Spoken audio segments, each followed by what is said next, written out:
be where we're going, we'll get going here. So things haven't changed much since last time we talked in terms of the makeup of our team defensively. We're about as veteran as I can remember. Part of that, 6 guys coming back in January, coaching staff's in place, and we're pretty set there. Not a lot of change in that regard. And so far, again, the guys are off to good start. I think guys know what to do. It's just a matter of going to be a little bit better, a little crisper. But moving forward there offensively, very different in a lot of ways. New system, new coordinator, and a couple new position changes with Tim and John Budmar joining, taking the receivers. So a little bit of change there. But we are a little bit more veteran than we've been, and that's, I think, encouraging and certainly going to help us. Probably as veteran up front as we've been in a couple of years, so I think that'll help a lot too. But all in all, it's so far so good. The guys have really worked hard. I think we're gaining ground now, and we'll need every rep between now and the first game just to have a chance to be ready. But I think the guys are doing a good job there, and then special teams. It's a little bit of a mix, again with Drew Stevens back, Luke Elkin, and then Uyghur's back there returning punts, Dale Johnson returning kicks. But the punter part, that's a new new moving piece. Reese is doing a good job thus far, and certainly Lamar's done a nice job working with that group. So we're up and running right now. Still a lot of work to do. And then just a couple things about the coaching staff. Phil Parker, I don't think will be out there today. I did make an appearance this morning. Sorry to report he had a shoulder repair done yesterday. He got run into a couple weeks ago, or it feels like a couple weeks ago, about a week ago, maybe less than a week. And long story short, I think he might have had some pre-existing damage in there, but they got to address that. So he had surgery yesterday. Did show up today for practice. I'm not sure if he was on the planet or not, but he was there and watching. And he's going to be a little bit more honorary than normal probably for the next couple of weeks, but I don't think he'll be here this afternoon. We'll see tomorrow. And the biggest thing right now is we've got to keep him out of harm's way, try to keep him out of the way, so he's not doing too much. Seth Wallace, talked about his change in the out of season, and right now he'll oversee the defense, but things run pretty smoothly without Phil, and we could get him back here full time. And then the other announcement, just to make, Tyler Barnes has a new title. It's football chief of staff and general manager, which is kind of vernacular, I guess, across the country now. But basically, what it is, it's just a reflection of his changing job, the changing role, and I think probably bigger picture is just the changing of college football, the way things have changed. And we still play with 11 guys. I think it still takes the same amount of guys to coach, although when we did add the extra coach a couple of years ago, that was a smart move. But coaching's still coaching. But what has changed is the world of recruiting, and that was even a challenge 25 years ago. Pat, where he was our recruiting coordinator, and first year, he had a hard time getting out of the office with all the paperwork that has to be done, all the bureaucracy when it comes to recruiting. So it was pretty obvious at that point we're going to have to change our approach. We've done that, and that's going to evolve. I never dreamt we'd have a social media department, but we do, and you have to, so I get that. It's the same thing, going back to Tyler. Tyler basically is really helpful in overseeing our entire personnel group. Used to just be recruiting. Now you got NIL, you got NIL, you got portal. There's all kinds of stuff, all kinds of moving pieces, and having him in place really allows me to do some of the things I want to be doing. I think the other thing I would just mention, the recruiting calendar has changed a lot. Certainly different than 25 years ago. I would say different than 5 years ago. So with all these changes, the work that Tyler and his staff do is really critical, because it allows our coaches to actually coach the guys that we recruit to come here. And when we do recruit players, we promise them and their families that we're going to try to coach them and try to move them forward.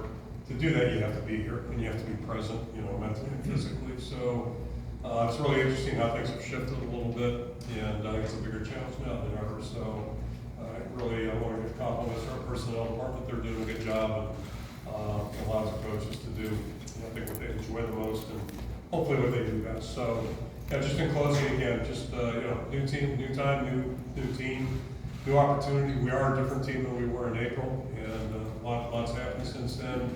Guys have matured, worked hard, and now the challenge is to get a little more cohesive. Tighten down execution. We got a lot of work to do, between now and game day. But again, I think we're on a good path, and plenty of work to do. But I like the guys we got, so I'll throw it out. any questions. Start with Chad. Chad List, you one registered to your left. Now that you've gotten to see Cade McNamara on the practice field for the first time since his injury, is he looking how you need him to look at this point? Same question with Brendan Sullivan, first time you've seen him, got eyes on him. So those two guys in particular, what have you noticed from them thus far? Yeah, I'll start with Brendan, and just say this, I'll throw Jacob in there too. Both guys that joined us have really done a nice job. Cade over the same way. He's probably a little further away, but really good prospect. Jacob's done a really nice job. You can tell he's a veteran guy. He's been around a little bit, knows how to do things, and carries himself really well. Brendan the same way. He's done a really good job out there. For him, it is new. I mean, it started in June for him, so he's trying to catch up a little bit. And I would say the same thing to Cade, not as much mentally, but just playing wise. And grabbed him the other day, just kind of reminded me, he's missed a lot of time. He hasn't played healthy here, unfortunately, since he's been here last year, other than the first 8 days we were visiting before the first Saturday. So, he's doing things. He's there mentally. It's just a matter of time getting him back used to playing again, so he can be quick and decisive with his throws, all that type of thing. So, doing a good job. Just we're not there yet. Every practice is going to be important, pretty much for everybody. John Steppe, Cedar Rapids Gazette. You were mentioning Seth with that assistant head coach role. Aside from stepping in for Phil, how kind of do you see that role kind of playing out throughout fall camp and through the season? Yeah, I don't know if it's going to be a big dramatic difference. Really it's kind of more recognition. Not going into too much detail. People were knocking on his door a little bit in the out-of-season.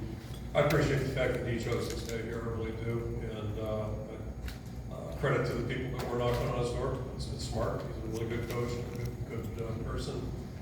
Pretty good in every aspect of his job. So I don't see his role changing significantly. Just as a way just to acknowledge, I think, the work that he has done here. Hey Kirk, thanks for the time today. LA Club Hawkeye Beacon. Talking a little bit more about Brendan King quarterback situation.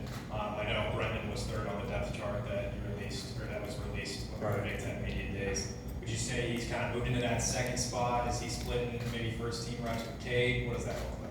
Yeah, we're 8 days into it right now, so not making any proclamations other than he's done a really good job. He's picked things up pretty quickly.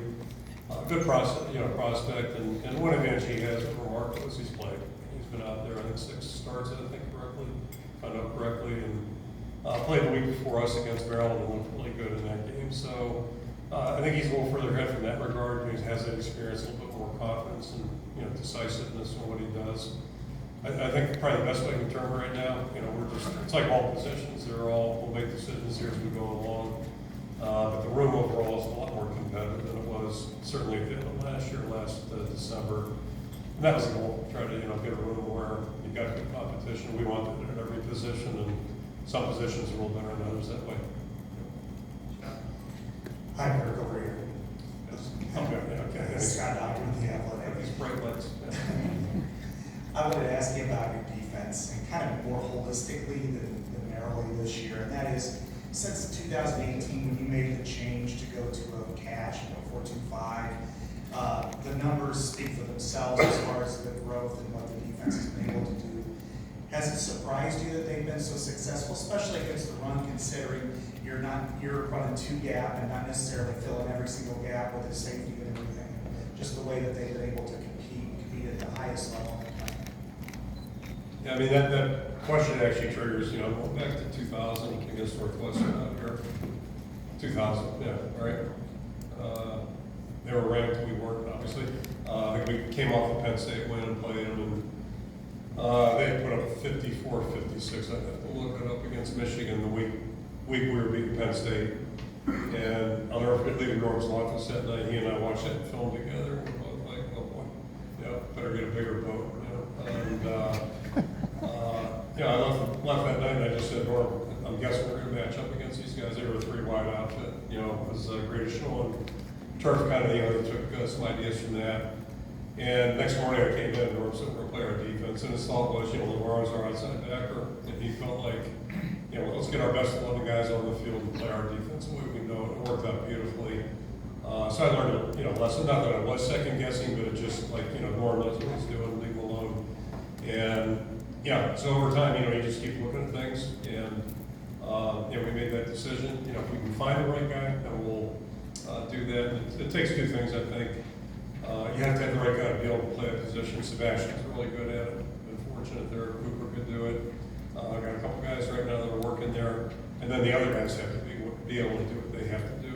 I think we've been lucky that we've had both, a combination of both. And it's really helped us. It's just kind of offenses have evolved typically of who we play week in and week out. And, it's kind of like I mentioned with Tyler Barnes, who's saying, it's a whole different job than it was 20 years ago.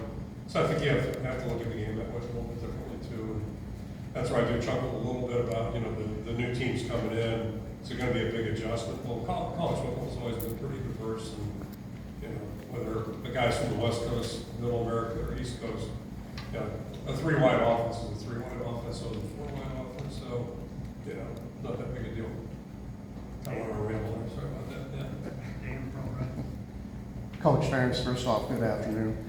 Dan Stacy, Sportscast Media. Last year, late in the regular season, you used, as a Nebraska game, you used a backup field goal kicker, and it worked really well. You won the game on the last-second kick. Who is your backup field goal kicker this year, if you decide to use one for whatever reason, for Drew Stevens, if you need a backup field goal kicker? Thank you. Yeah, right now it's Trip Woody, and we're hoping we don't have to do that. You never want to do that, but that day I just didn't have a good vibe. Drew struggled a little bit, and keep in mind he was a second-year guy, and I think all players, the more they've done things, the more comfortable and confident they get. He's been a whole different person this past semester. Now we're moving into a new semester, but just carrying himself a little bit differently. And I don't mind telling you, it was an item of curiosity for me just to see how we go through spring and now the summer. And he's kicking the ball well and kicking with confidence. So keep our fingers crossed there. Sure. Thank you. Kirk, Tom Kaker, Hawkeye Report. How are you? Good. Defensive line depth is a question mark coming into this. What have you seen from that group so far in terms of developing some of that depth in the game? Yeah, I think, I mentioned 3 guys. Jeremiah Pittman inside had a good spring. He's continuing to do well. So I think we have, 3 guys that we feel pretty good about there. A couple candidates for that 4th spot, and they're competing at it. And then the 2 outside guys, Maxwell Allen continues to get better, and then Brian Allen, I think, has really improved. Both of them have a lot of work to do. They're getting a lot of work right now, and it's been good too, because flipping it over, we're worried about that second line, that second non-senior group, if you will, and I think they've made a real good strides. But we're giving both those groups a lot of work because it's going to benefit, and we're going to need those guys this year. Tyler up front. Kurt, Tom Attachment with the Donor Register. As you've coached offensive line, obviously, how would you describe what you expect the standard of offensive line play to be at Iowa, and what makes you optimistic it will be there this season? Yeah, there's a certain tempo you hope guys will play at, and there's no way to microwave it. It's a process. It's something you got to work at. I'll flip back when I went to Cleveland. I probably got hard because there was some work to do. They made a change and went in there, and I'm thinking before I talk here a little bit, we had one veteran that was established. And outside of that, we were open to change in a lot of spots. And long story short, we ended up settling with some younger guys, and that's probably why I got hard, because I was a college coach and didn't mind coaching guys that weren't first rounders. Went in and did that. What I do remember distinctly, it was week, we were 7-2, so it was week 10. The next year, our playoff year. And that was a game where the line just started playing with the kind of tempo. We were playing in Philly. They were 7-2. Why you remember stupid things like that? You do, but it was a big game. And our guys really played, like they just took a step. And then there was an error they had, just the way they played. They broke the huddle with a little bit more confidence. And most importantly, the ball step, like they were on it, they were playing. And, all you do is just keep chipping away. It's like everything in football, you just keep chipping away. And you got to have the right people, and then, they just got to believe and keep pushing. And these guys have done it. We've had our share of, challenging situations. The guys have stayed, they've hung tough. George has done a great job keeping them focused on the right things, and, just starting to see that in practice. We're starting to see them play a little better tempo than we've had in the last couple of years. And I said this in Indy, all I know about Iowa football in my 35 years, 6 years here, when our line plays good, our quarterback plays good, we have a chance. We have a chance to have good offense, and that's pretty much true of anybody. Unless you're one of those offenses where you don't worry about blocking guys, you better have really good skill guys. It's always good to block people. That's kind of how I was raised, I guess. Corey, left side. Hey, Kirk. Corey Rudd from the Hawkeye Storm. I think I caught this correctly at Big Ten Media Days. You mentioned with Brendan's skill set, potentially having a package ready for him, even if he doesn't win the job. Is that maybe some of the Tim Lester effect that he kind of feels utilizing, like you said earlier, your best players? Could that come in to play quarterback with Brendan and potentially with Marco's skill set? Yeah, Tim's done a great job. Let me say that right now. He's a great person, great coach, great enthusiasm. The players respond to him, but we've had a lot of, I'd say this, we've had a lot of good people coaching here. I just think it's good football. You got a guy who can do something, then you're going to try to, maybe carve out a package or at least be ready. And right now, we'll just let everybody keep competing and see what happens. But whoever's in the game, hopefully you're going to steer things a little bit to accentuate what they do best. And there's some certain things that you may not want to do just because they don't do them well. So that's part of the package. But he's off to a great start. He's a good athlete. He's versatile. And, seems to be really poised under pressure. And he's feeling some pressure. He's getting it from the defense, so it's good. Good to watch guys react. Shannon, back to. Hey Kirk, Shannon Earhart, KCCI. What about this offense makes you think they're going to be better than last season? I'll start with a couple questions ago, just talking about the line. I just think we're finally at a place maybe where we can play at the pace we would like to play, and that's a good thing. So at least it gives you a good start. Our quarterback will make good decisions, which I'm confident we're going to be a little bit better off there. Certainly they were the last part of the season, and then you got to keep guys healthy, and they've got to play up to their level of capability, which I think we're again a little bit healthier than we've been the last couple of years. Part of the fun there, but we got the potential. We got a couple good tight ends, good tight end room. The receiver room's young and I think promising. It's encouraging. We're not there yet by any stretch, and we've got a group of backs that are capable. So, they're going to play and utilize the experience that they've gained, which is easier said than done sometimes. And put all together, and if we're cohesive, we'll have a chance to be okay. Right side, Lynn. All right, Coach Lane here, just stay alive, Bar 5. So, as you know, I know you don't give much thought into this, but the coaches poll was released earlier this week and it had the Hawkeyes at 25th. Do you think that's a fair assessment of your team? I have no idea. I'm pretty sure Ohio State's really good. I'm pretty sure Georgia is, without, I've seen the Georgia film in how many years? But, outside of that, that's what's great about college football. Nobody really knows. And, I just know this. I like the way our team's working. I think we have potential. And, ultimately what it all boils down to is what's going to happen in 12 games that we're guaranteed. How are we going to, we're going to show up and we're going to compete and not beat ourselves. Those three things are really important. And, that stuff's under our control. So, none of us know who's going to be across the line of scrimmage, whenever September, October, November come. And, we're not sure who's going to be playing for us either. So it's just how you handle all those variables. Right now it's just about worrying what we can do and hopefully have a good practice tomorrow. Front row, left, Noah.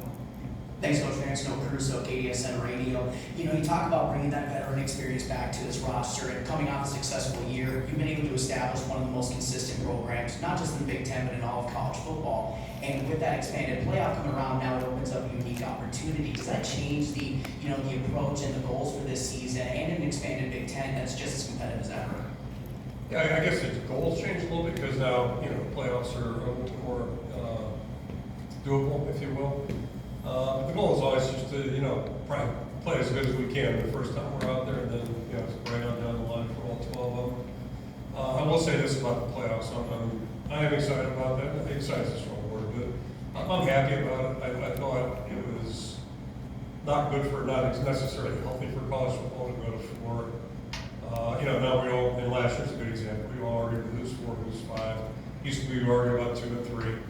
But at least then, it didn't, I guess my problem with what we've been doing is, whenever that stupid show comes on in October for the playoff show. If you're not in that top 10 discussion, then you're irrelevant. And I just think we missed the boat in college football, you know, me personally. And so at least now, I assume when that show comes on, they'll talk about 20 teams instead of 10 teams. And that's good, that's all. And I think the more teams they talk about, the better, because there's so many good stories across the country. And so that's my problem with the fourth thing, you know. And I guess we're gonna go to what, 14 or 16 next, so if we're gonna open up, might as well open it up. I'll give Tim Polisek a call, you know. He can tell me about how you practice during finals week and all that stuff. I get some attention, then play 18 straight games. Hey, if we get the chance to play those games, I promise you. Elliot? Kirk, Elliot, Hawkeye Beacon. I know you've only been practicing 8 days, right? But pretty large freshman class came in, 21, was it? Something like that, for this 2024 class. Any of them stood out so far? Yeah, they're doing a good job. You know, it's they're playing catch up. That brings up another little side discussion, but they're kind of playing catch up right now, and yeah, just trying to learn. And we're giving them opportunity. We carve that into our practice schedule. We let the guys that you know maybe aren't working the ones, twos, and rotate through there. Try to give them work every day, just to if they make a mistake, you know, but just go. Let's see what you can do. So it's been helpful. Yeah, I think we see some things. It wouldn't shock me if at the end of camp here I might have something to tell you about that. But right now, you know, you can judge them for yourself tomorrow. That's one that it's funny that came up. You know, you just talk about the side effects of some of these. This road we're going to be going down with 105 roster, proposed 105 roster. You know, we have made a living on guys who are 3-sport, 4-sport athletes. Saw Pat Anger back there, was an outstanding soccer player, all right? Only in Iowa can a guy play soccer or football, right? And it's, Mike Fall was the same way. But, you know, where I grew up, it was, if you played soccer, you didn't play football. It was a fall sport. So, anyway, but my point is, like, you know, we've got guys who are heavyweight wrestler champions, basketball state champs, track champs. And in the new world we're entering, you know, we're going to be negligent in our jobs if we're not trying to, not force, but really encourage guys to come out of midterm their senior year. So, you know, when we think about all this global stuff with college football, we forget about the trickle-down effect. And to me, like, that ought to be part of the high school experience. I'm really torn on that, but I know this, if we don't win, then we're in trouble. So it's like, you know, forget about the high school stuff, buddy. Stuff 5 years ago we said was important, not so much now. It's just, you know, it's one more complexity, one more little unintended consequence of this new world we're entering right now. It's kind of disappointing. We got 4 more in queue, and then we'll wrap up. We'll start with Adam. Adam Jacoby, Hawkeye Beacon. Thanks a lot for your time, Kirk. You've got a pretty loaded backfield depth chart, and last season you guys sort of rode the hot hand whenever you had it.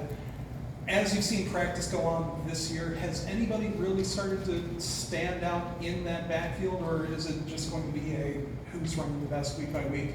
Yeah, I think they're all doing a good job right now. How far is this running right now? Half hour, something like that? Yeah. Nobody's asked about injuries. I'll bring it up.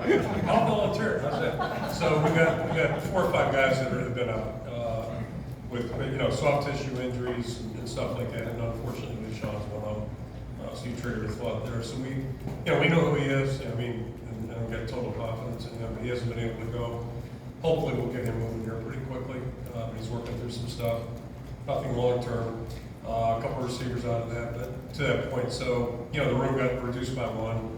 And then TJ's been working receiver, and he can do both. So, you know, as we go along, we'll figure this stuff out. But it's a good group of guys. They're a really good group, and they're all doing well. And we'll just see how things play out. Yeah. Can't believe you guys haven't asked about injuries. Yeah, that was my question. Well, happy to say goodbye. Happy Phil Parker is the worst of what we got. So I guess I'll just follow up a little more detail here. First of all, Entringer, is he out this year? What's his progress? No. Yeah, he's back. Yeah, it's, you know, one thing about medicine, I've sat in meetings for 26 years, I'm certainly not a doctor. You can look it up, I don't have a master's, so, but you learn a lot in medicine, you're just sitting there and listening to smart people talk. One thing I'm pretty sure of, like, everybody's different in terms of their healing capacities and pace, all that stuff. He's broken every record. So he's practicing. We're not going to tackle anybody or anything like that, but he's practicing and did tweak his ankle this morning. So he'll practice tomorrow. Doing a really good job. We're going to try to be really smart because it takes what I also know to learn. When guys get cleared, it takes a while for them to get their confidence back. He's really kind of running around like there's no problem. Try to protect them from myself a little bit. So my question was just, it seems like the past couple, I guess maybe I'm misremembering, you're pretty injured this time of year, like so, like last couple of years. So is this a healthier camp, I guess, than you've had? Yeah, so far, and it's just, the soft tissue stuff that takes time is frustrating. But you can't change it. And I told somebody the other day, I said, woke up at 3 in the morning, it's about 5 days ago. Just turned 69, I wake up at 3 in the morning thinking about hamstrings. There's something wrong with the picture. It's just not how you want to be. The golden years, right? Golden this. So, it's just, anyway. But it's part of football. Hi, Kirk, Scott Hawkeye, going to get up right here. I wanted to ask you about the new opening up of analysts being able to take on field goals and kind of mixing and matching whether it comes to recruiting. How much conversation have you had with that? How are your analysts now working with some of your position players, and what do you see for the short-term and long-term for that, for the Iowa Hawkeyes? Yeah, I think it's probably a good move, and there's a guy who has been visiting here the last 4 years, like, let me rephrase it, 2 camps, 2 springs. Veteran guy that, if I had taken a job in San Diego, I looked at a job in San Diego in 1996. He was on the staff with Bobby Ross. So anyway, we've known each other for quite some time. He's come up, and my point is, I invited him to camp this year. He got hired at a university in the ACC. He has an analyst to come in and actually coach hands-on. I think we've got a good coaching staff. I don't think we have been deficient with the work that we do with our players. And that's what I was alluding to with the recruiting staff. As long as we have what we need there, I prefer the coaches to do the coaching. I don't mean that disrespectfully, but the guys that are here every day and the analysts that we do have, they're helping out, but they're not the primary coach. And I'm kind of a believer in, like, there's responsibility, there's accountability. And, if you coach a position, you coach them. And one thing in coaching, I was a line coach by trade, and I got asked by someone I worked for at one point, would I be comfortable in, like, having a guard tackle, or his guard center coach, tight end tackles. And I told the coach, I said, you're the head coach, you make the decisions. I said, my preference is I'd rather have those 5 guys. I just think it's really important that players hear a voice, a single voice, and they get consistent coaching. And then in turn, as a head coach, I like to be able to go right to the source. Hey, what are we doing here? What do we teach? What's the communication? All those kinds of things. To me, the more people get involved, the more of this stuff you got going on, or I thought I heard, and all that stuff. And, it ain't that hard. There's still 11 guys out there, and it's still the same game. What is hard is doing it. Like, being a good tackler, good blocker, that's hard. I think we can coach it. So, maybe I'm missing an opportunity here. We'll see. But we'll keep looking at it. But I wasn't eager to bring in 5 new guys. Last question, back left, Scott. Coach, Scott Sale from KCRG. I want to ask you about Caden Beach. I've heard good things about him. How far has he come, and what can he do for your team this year? Yeah, he's always been fast, and he's fearless, as you've seen. He has no fear out there. But, as funny as it sounds, like, he's still learning to play football, and he's getting it down, and, doing a really nice job. He's got a great attitude, everything you're looking for in a football player. And, I always say, for us to be successful, we need good stories.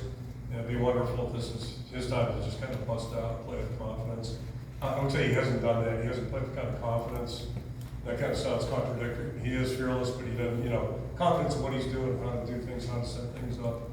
So his abilities can show a little bit more. And I do think he's learning to do that. So, it's been good. It's great to have him on our team. Great, thank you, Coach. Hey, thank you guys. Meet everyone over at